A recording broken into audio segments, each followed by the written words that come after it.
이사야 5장 18절에서 30절까지의 말씀 제가 봉독하겠습니다. 거짓으로 끈을 삼아 죄악을 끌며 술의 줄로 함같이 죄악을 끄는 자는 화 있을진저. 그들이 이르기를 그는 자기의 일을 속속히 이루어 우리에게 보게 할 것이며 이스라엘의 거룩한 이는 자기의 계획을 속히 이루어 우리가 알게 할 것이라 하는도다.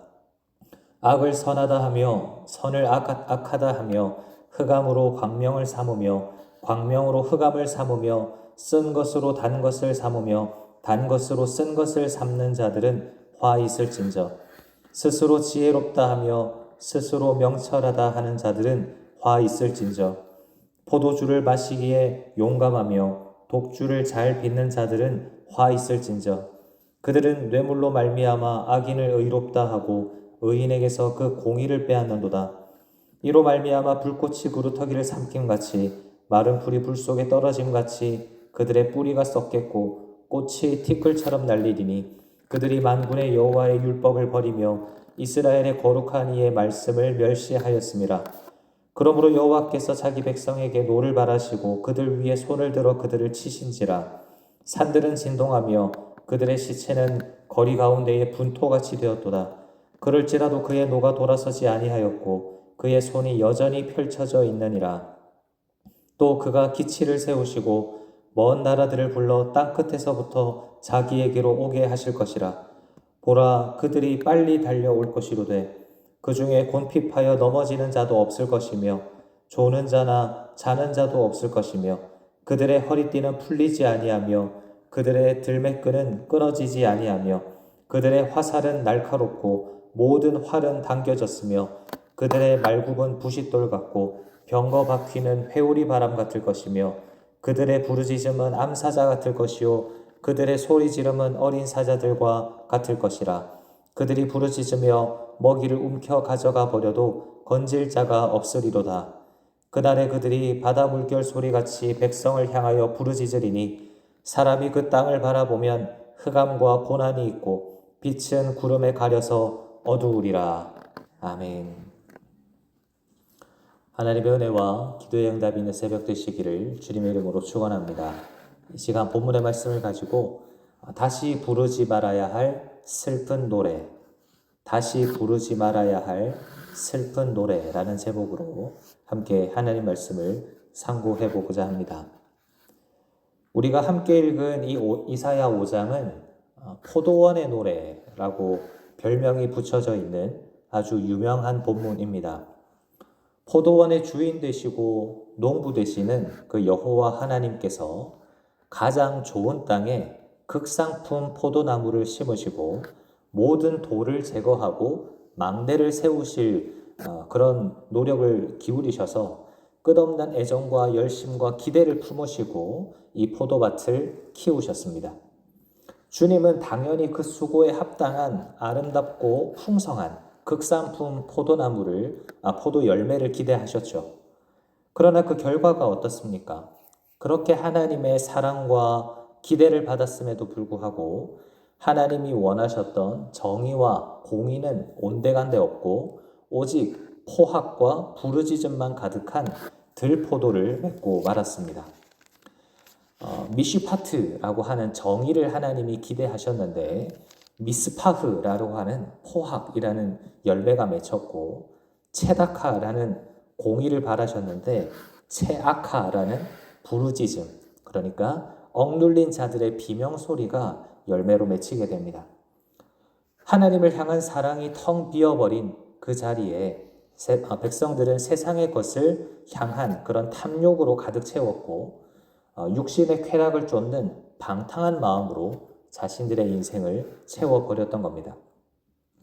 이런 이사야 5장의 흐름 속에서 오늘 본문은 그렇게 시작이 된 영적인 무관심과 탐욕이 자라나서 과연 인간이 어디까지 치달을 수 있는가 하는 것을 폭로하고 있습니다.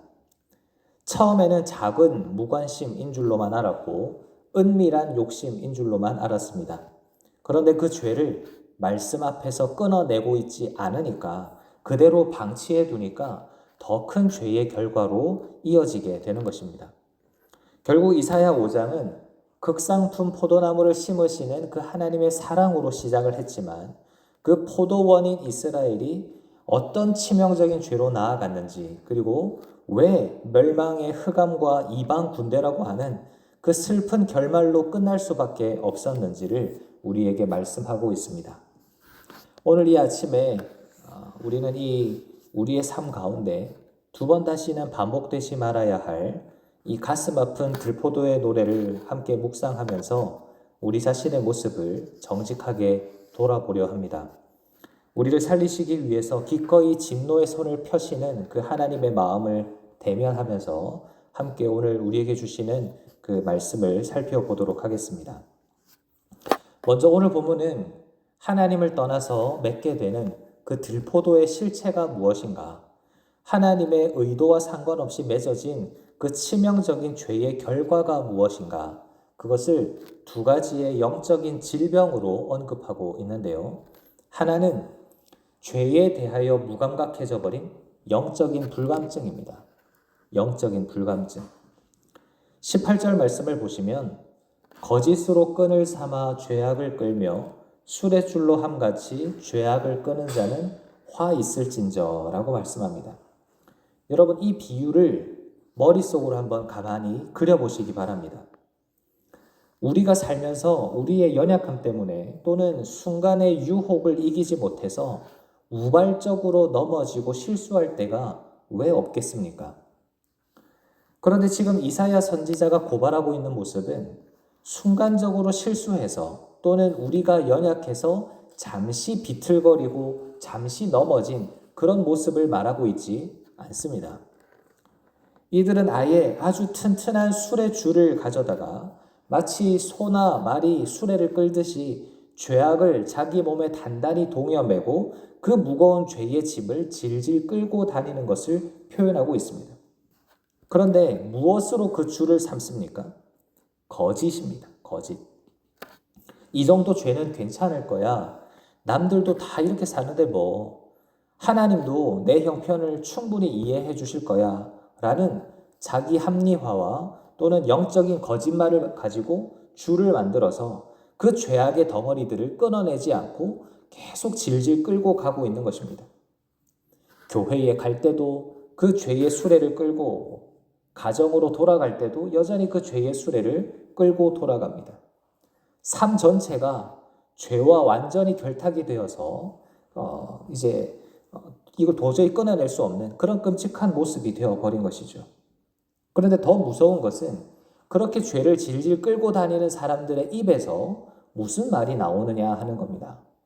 19절 말씀을 보시면 그들이 이르기를 그는 자기의 일을 속속히 이루어 우리에게 보게 할 것이며 이스라엘의 거룩한 이는 자기의 계획을 속히 이루어 우리가 알게 할 것이라 하는도다.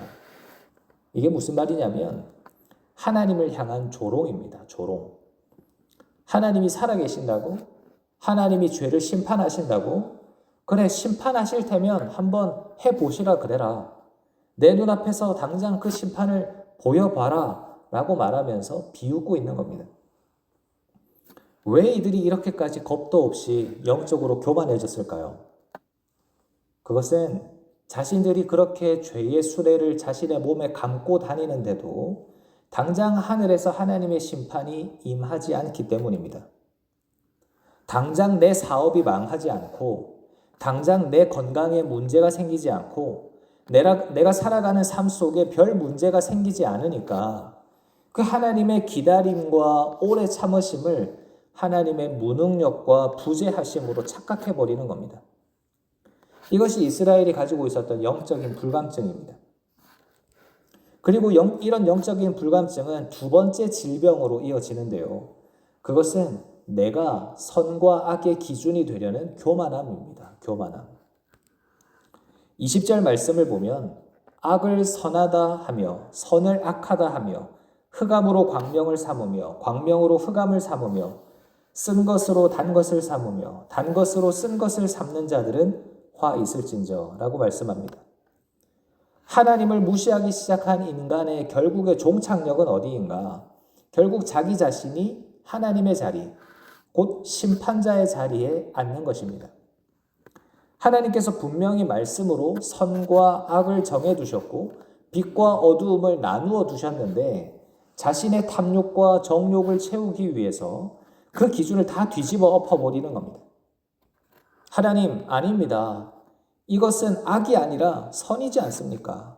이것은 어둠이 아니라 빛이지 않습니까? 라면서 그 도덕과 진리의 기준을 자기 마음대로 재단하기 시작합니다. 오늘날 우리가 살아가는 이 세상의 모습을 보십시오. 절대 진리는 없다라고 말하는 포스트 모더니즘이라고 하는 시대가 찾아온 지 이미 오래되었습니다.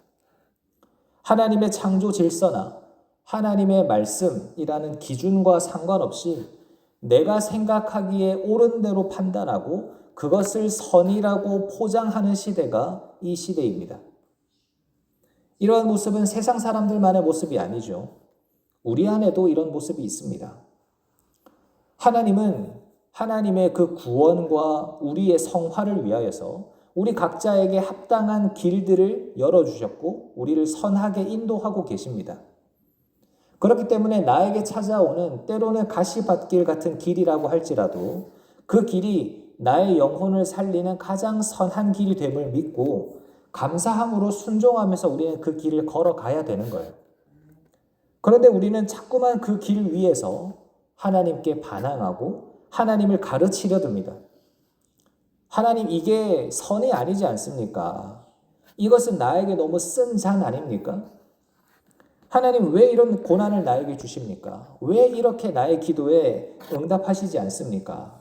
그러면서 하나님의 선하심과 하나님의 선한 인도하심에 반감을 품고 그것을 악함이라고 규정짓고 원망을 쏟아냅니다. 내가 스스로 재판관이 되어서 선과 악을 규정해버리는 반역의 죄를 저지르고 있는 것입니다. 그래서 21절은 이렇게 경고합니다. 스스로 지혜롭다 하며 스스로 명철하다 하는 자들은 화 있을진저. 사랑하는 성도님 여러분, 내가 내 삶의 기준이 되려고 하는 교만함을 우리는 내려놓아야 합니다. 내 뒤에 거짓의 수레줄로 질질 끌고 다니는 그 죄의 무거운 짐을 성령의 검으로 단호하게 끊어내야 합니다. 하나님이 선하다 하시면 선한 줄로 믿고 하나님이 악하다 하시면 즉시 돌이킬 수 있는 것, 그것이 극상품 포도 열매를 맺는 삶인 줄 믿으시기를 바랍니다. 여기서 두 번째로 오늘 본문이 우리에게 보여주는 것은 이처럼 두 가지의 영적인 질병을 앓고 있는 영적으로 타락한 이스라엘 백성들을 향한 하나님의 공의로운 심판입니다. 하나님의 공의로운 심판. 이렇게 하나님을 무시하고 영적으로 교만해진 백성들, 영적인 질병들을 걸린 이 백성들을 향하여서 하나님은 마침내 심판의 손을 들어 올리시는데요. 하나님의 심판에 두 가지 단계가 있음을 보여줍니다. 첫 번째 단계는 뭐냐면 경고예요, 경고. 24절 하반절을 보시면 이 모든 영적인 타락의 원인을 뭐라고 말하냐면 그들이 만군의 여호와의 율법을 버리며 이스라엘의 거룩하신 이의 말씀을 멸시하였음이라 라고 말씀합니다. 내 삶에서 하나님의 말씀이 버려지고 멸시될 때 우리의 영혼은 반드시 썩고 악취가 나는 들포도를 맺게 되어 있습니다. 그래서 하나님이 어떻게 하십니까? 25절을 보면 여호와 하나님께서 자기 백성에게 노를 바라시고 손을 들어 치시니까 산들이 진동하면서 그들의 시체가 거리의 분토, 그러니까 쓰레기같이 되었다라고 말합니다. 지진이나 전염병 같은 무서운 재난을 통해서 그들의 삶의 터전을 흔드신 겁니다. 그런데 25절 하반절에 나오는 선언을 우리는 주목해 봐야 합니다. 그럴지라도 그의 노가 돌아서지 아니하였고 그의 손이 여전히 펼쳐져 있느니라. 이렇게 끔찍한 재난을 내리셨음에도 불구하고 하나님의 진노가 끝나지 않았고 매를 드신 그 손이 여전히 펴져 있다라고 말하고 있는 겁니다. 왜 그러실까요? 하나님이 피도 눈물도 없는 폭군이어서 그렇습니까? 아닙니다. 지진이 나고 삶이 흔들렸음에도 불구하고 백성들이 여전히 죄악의 수레줄을 끊지 않고 회개하지 않았기 때문입니다. 그러니까 삶이 흔들리는 고난은 우리를 멸망시키려는 폭력이 아닙니다. 그것은 죄의 자리에서 벗어나서 하나님께로 돌아오라고 우리를 강하게 흔드시고 깨우시는 하나님의 경고인 거예요. 그런데 이렇게 하나님께서 우리에게 고난을 주시면서 경고하실 때 우리가 그 경고를 듣지 않고 돌이키지 않으면 어떤 일이 벌어집니까? 두 번째 단계인 교정이 들어갑니다. 교정. 26절을 보시면 또 그가 기치를 세우시고 먼 나라들을 불러 땅끝에서부터 자기에게로 오게 하실 것이라. 보라, 그들이 빨리 달려올 것이로되. 경고에도 하나님의 백성들이 돌이키지 않으니까 어떻게 하시냐면 이제 하나님이 하늘 높이 깃발을 드시고 먼 나라들을 부르십니다. 저 땅끝에 있는 잔혹한 이방의 군대들, 그러니까 이 이사야의 배경으로 보면 아수르, 그리고 그 이후에는 바벨론의 군대를 부르시는 거죠. 세상의 강대국들이 자기들의 힘으로 이스라엘을 쳐서 공격하는 것 같지만 사실은 역사의 주관자이신 하나님께서 그 이스라엘의 죄를 심판하시기 위하여 그들을 심판의 도구로 부르신 겁니다. 그런데 27절부터 29절까지 묘사가 되어 있는 이 이방 군대의 모습을 보면 너무나 무시무시합니다. 거기다가 29절을 보면 그들이 암사자 같아서 건질 자가 없다 이렇게 말씀을 하고 있죠. 이스라엘이 그토록 하나님 대신 믿고 의지했던 세상의 지팡이들과 보호막들이 하나님이 보내신 이 심판의 도구 앞에서는 아무런 의미가 없었다라는 말입니다. 세상의 그 어떤 방법으로도 하나님께서 이렇게 교정하시는 이 심판을 막아낼 수 없다라는 거예요. 그래서 그 결과가 무엇입니까? 마지막 30절입니다. 그날에 그들이 바다 물결 소리같이 백성을 향하여 부르짖으리니 사람이 그 땅을 바라보면 흑암과 고난이 있고 빛은 구름에 가려서 어두우리라. 내가 스스로 빛이라고 생각하면서 쫓아갔던 그 세상의 탐욕이 결국 내 인생에 칠흑 같은 흑암과 고난만을 남기게 되었습니다. 하나님의 은혜의 빛조차 구름에 완전히 가려져 버리는 철저한 절망의 상태. 이것이 들포도를 맺은 자들이 맞이하게 될 가슴 아픈 결말인 것입니다. 사랑하는 여러분, 하나님은 자기 백성들이 이 캄캄한 흑암의 심판까지 가기를 결코 원하지 않으십니다. 그래서 오늘도 우리에게 말씀을 주시고 때로는 삶을 흔드시는 경고를 하시는 것입니다.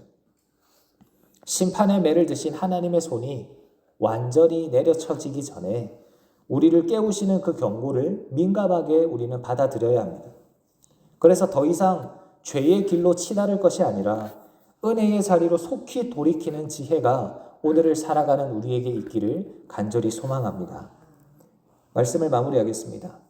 하나님의 지극한 그 사랑과 기대로 시작한 이 포도원의 노래는 결국 맹렬한 진노와 흑암의 심판이라고 하는 슬픈 노래로 끝나고 말았습니다. 우리가 성경을 보면 홍해를 건넌 이스라엘 백성들이 부르는 구원의 노래나 또는 요한계시록에서 그 구원받은 성도들이 부르는 승리의 노래들 같은 좋은 노래들이 많이 있죠. 하지만 오늘 본문의 포도원의 노래만큼은 우리의 삶과 가정과 교회에서는 결코 두 번 다시 반복되어서는 안 될 노래입니다. 오늘 이 아침에 우리의 모습을 이 말씀 앞에 겸손히 비추어 보면 좋겠습니다. 여전히 내가 끌고 다니던 죄의 짐이 있는가? 그렇다면 단호하게 그것을 끊어내시기를 바랍니다. 내 삶을 뒤흔드시는 그 하나님의 경고 앞에서 내가 선악의 기준이 되려고 했던 그 교만함을 벗어버리고 주님께로 돌아오는 우리가 되기를 간절히 바랍니다. 우리를 향하여 드신 그 하나님의 손은 우리를 망하게 하려고 하는 것이 아니라 영원한 생명의 길로 돌이키게 하시려는 사랑의 부르심이라는 것을 잊지 마시기를 바랍니다. 오늘 하루도 나를 향한 그 하나님의 거룩한 말씀의 자리로 우리 자신을 돌이켜서 흑암과 고난이 아닌 참된 은혜의 빛으로 살아가는 복된 우리 모두가 다 되시기를 주님의 이름으로 축원합니다. 아멘. 말씀을 기억하며 함께 기도하겠습니다. 은혜와 자비가 풍성하신 하나님 우리 아버지, 오늘 이 아침에 포도원의 노래를 통하여서 우리의 영적인 실체를 돌아보게 하시니 감사를 드립니다. 하나님, 여전히 죄의 짐을 끌고 다니면서 영적인 불감증에 걸린 우리의 모습과 말씀의 기준을 무시한 채로 스스로 선과 악의 기준이 되려 했던 교만함을 용서하여 주시고 우리의 모든 허물을 십자가 앞에서 깨끗하게 씻어 주시옵소서. 내 삶을 뒤흔드시는 고난과 위기가 우리를 살리려는 하나님의 경고라는 것을 깨닫게 하여 주시고 흑암과 고난이 아닌 하나님의 사랑의 손을 붙잡고 은혜의 빛 가운데로 걸어가는 우리의 삶이 되도록 역사하여 주시옵소서. 오늘도 이 말씀 앞에서 늘 하나님을 기억하며 하나님과 동행하는 삶이 되기를 간절히 소망하옵고 살아계신 예수님의 이름으로 기도하옵나이다. 아멘.